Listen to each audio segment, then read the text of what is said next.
Assalamualaikum warahmatullahi wabarakatuh. Halo semuanya, perkenalkan nama saya Alisa Asmara dari Program Studi Pendidikan Fisika Fakultas Matematika dan Ilmu Pengetahuan Universitas Negeri Medan. Nah, pada kesempatan kali ini saya akan membahas tentang pengembangan instrumen tes dan rubrik penilaian dalam mata kuliah pengukuran dan asesmen pembelajaran fisika. Nah, kali ini submaterinya yaitu pengertian, prosedur, syarat dan aspek, kaidah, dan rubrik penilaian. Nah, langsung saja kita masuk ke bagian yang pertama yaitu pengertian instrumen tes.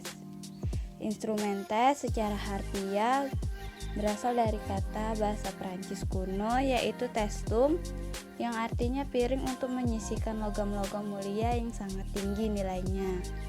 Nah, menurut istilah, tes adalah alat atau prosedur yang digunakan dalam rangka pengukuran dan penilaian. Secara umum, tes ialah sejumlah pertanyaan yang diberikan untuk dijawab.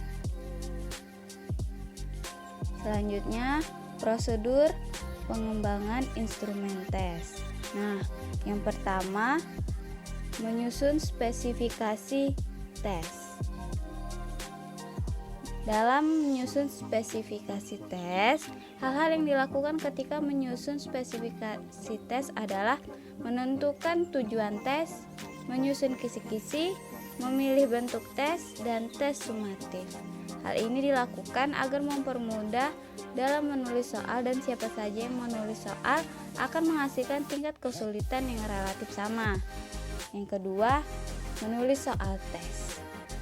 Penulisan soal merupakan penjabaran dari indikator menjadi pertanyaan yang karakteristiknya sesuai dengan perincian pada kisi-kisi yang telah dibuat. Yang ketiga, menelaah soal tes. Hal ini dilakukan untuk meminimalisir kesalahan atau kekurangan. Yang keempat, melakukan uji coba tes. Uji coba tes dilakukan sebagai sarana memperoleh data empiris tentang tingkat kebaikan soal yang telah disusun. Yang kelima, menganalisis butir-butir soal tes. Dengan adanya menganalisis butir-butir soal tes, dapat diketahui tingkat kesulitan butir soal, daya pembeda, dan efektivitas pengecoh. Yang keenam, memperbaiki tes. Langkah ini biasanya dilakukan tes butir soal, yaitu memperbaiki masing-masing butir soal yang ternyata masih belum baik. Yang ketujuh, merakit tes. Dalam merakit soal, hal-hal yang dapat mempengaruhi validitas soal seperti nomor urut soal, pengelompokan bentuk soal, layout, dan sebagainya harus diperhatikan karena walaupun butir-butir soal yang disusun sudah baik, tetapi penyusunannya sembarang dapat menyebabkan soal tersebut menjadi tidak baik.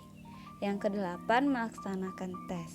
Pelaksanaan tes dilakukan sesuai dengan waktu yang telah ditentukan dan diperlukan pengawasan agar tes benar-benar dikerjakan dengan jujur. Dan yang kesembilan, menafsirkan hasil tes. Hasil tes menghasilkan data kuantitatif yang berupa skor. Skor ini kemudian ditafsirkan sehingga menjadi nilai, yaitu rendah, menengah, atau tinggi. Tinggi rendahnya nilai selalu dikaitkan dengan acuan penilaian. Terdapat dua acuan penilaian yang sering digunakan dalam dunia psikologi dan pendidikan, yaitu acuan norma dan acuan kriteria. Selanjutnya, kita akan membahas syarat dan aspek penyusunan kisi-kisi. Nah, syarat kisi-kisi yang baik adalah 1. Mewakili isi kurikulum atau kompetensi.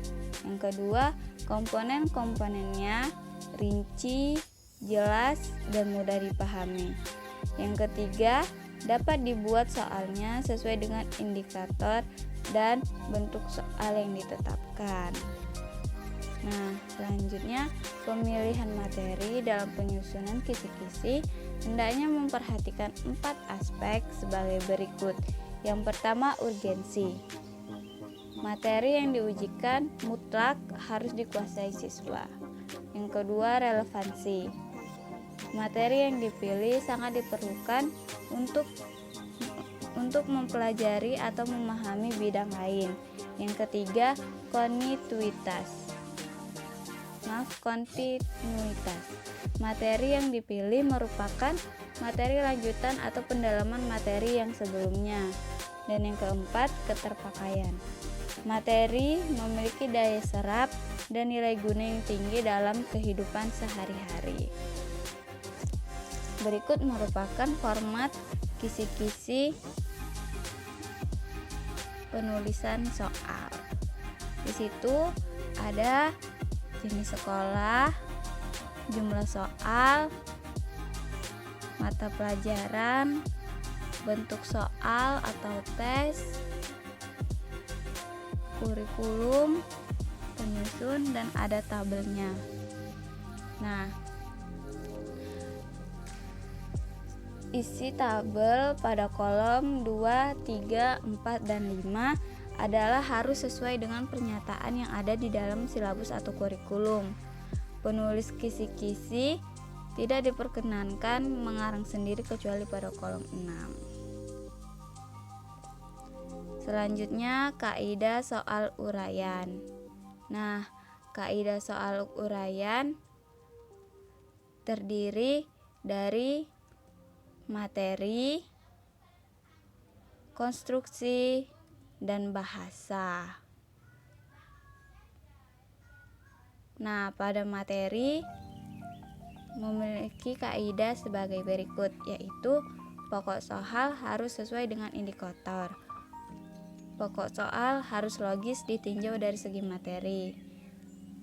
Dan hanya ada satu kunci jawaban yang benar.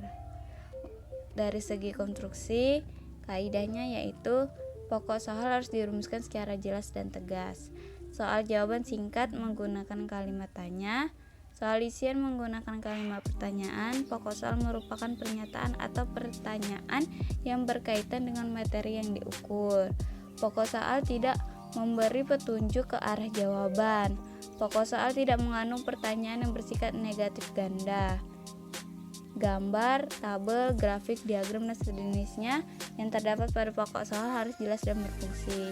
Setiap butir soal dalam satu paket tes yang sama tidak boleh berisi informasi yang bisa mempengaruhi peserta didik dalam menjawab butir soal lain.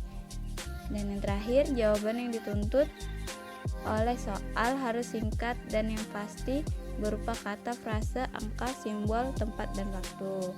Nah, untuk segi bahasa, kaidahnya yaitu setiap soal harus menggunakan bahasa yang sesuai dengan kaidah bahasa Indonesia. Setiap soal harus menggunakan bahasa yang komunikatif dan tidak menggunakan bahasa yang terlalu setempat, bahasa yang tidak menggunakan bahasa yang berlaku setempat, terutama jika soal akan digunakan untuk daerah lain atau nasional. Nah, selanjutnya kita akan membahas rubrik penilaian. Rubrik penilaian adalah alat atau instrumen bagi pengajar untuk menetapkan kriteria penilaian untuk tugas. Nah, rubrik penilaian itu tidak hanya berguna bagi para pengajar, alat ini juga bermanfaat bagi siswa. Rubrik mendefinisikan secara tertulis apa yang diharapkan dari siswa untuk mendapatkan nilai tertentu pada suatu tugas. Selanjutnya, prinsip penilaian. Nah, menurut Panduan Penyusunan Kurikulum Pendidikan Tinggi oleh Kemendikbud, terdapat prinsip penilaian, yaitu yang pertama, edukatif. Merupakan penilaian yang memotivasi siswa agar mampu memperbaiki perencanaan dan cara belajar dan meraih pencapaian pembelajaran lulusan. Yang kedua, otentik. Merupakan penilaian yang berorientasi pada proses belajar yang berkesinambungan dengan hasil belajar mencerminkan kemampuan siswa pada saat proses pembelajaran berlangsung. Nah, yang ketiga, Objektif merupakan penilaian yang didasarkan pada standar yang disepakati antara pengajar dan siswa, serta bebas dari pengaruh subjektivitas penilai dan yang dinilai. Yang keempat, akuntabel merupakan penilaian yang dilaksanakan sesuai dengan prosedur dan kriteria yang jelas, disepakati pada awal kuliah dan dipahami oleh siswa. Dan yang kelima, transparan merupakan penilaian yang prosedur dan hasil penilaiannya dapat diakses oleh semua pemangku kepentingan. Baiklah, selanjutnya ada jenis-jenis rubik. Yang pertama ada holistik, analitik, dan skala persepsi. Nah, berikut merupakan salah satu contoh rubik holistik. Seperti yang telah muncul di layar, tabel-tabelnya ada aspek yang dinilai, baru kriteria-kriterianya. Rubik holistik adalah pedoman penilaian untuk menilai berdasarkan kesan keseluruhan atau kombinasi semua kriteria. Selanjutnya, rubik analitik.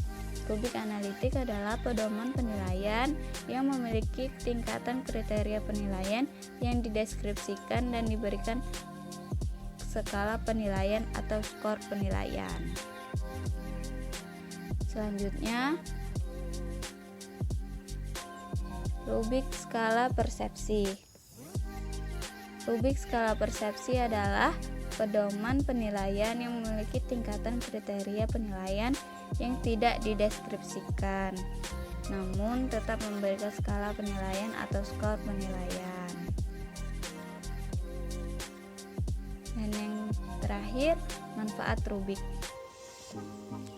Manfaat rubik dalam penilaian yaitu: 1. Penilaian objektif, konsisten dan berkriteria jelas. Yang kedua, memberikan informasi bobot penilaian. Yang ketiga, siswa dapat mengukur manfaat dengan rubik. Keempat, siswa dapat memberikan feedback yang cepat dan tepat. Dan kelima, sebagai instrumen refleksi pembelajaran. Dan yang keenam, sebagai pedoman penilaian. Nah, itu saja yang dapat saya sampaikan pada kesempatan kali ini. Lebih kurang saya mohon maaf apabila ada kesalahan kata. Wabillahi taufiq wal hidayah. Wassalamualaikum warahmatullahi wabarakatuh. Terima kasih semuanya.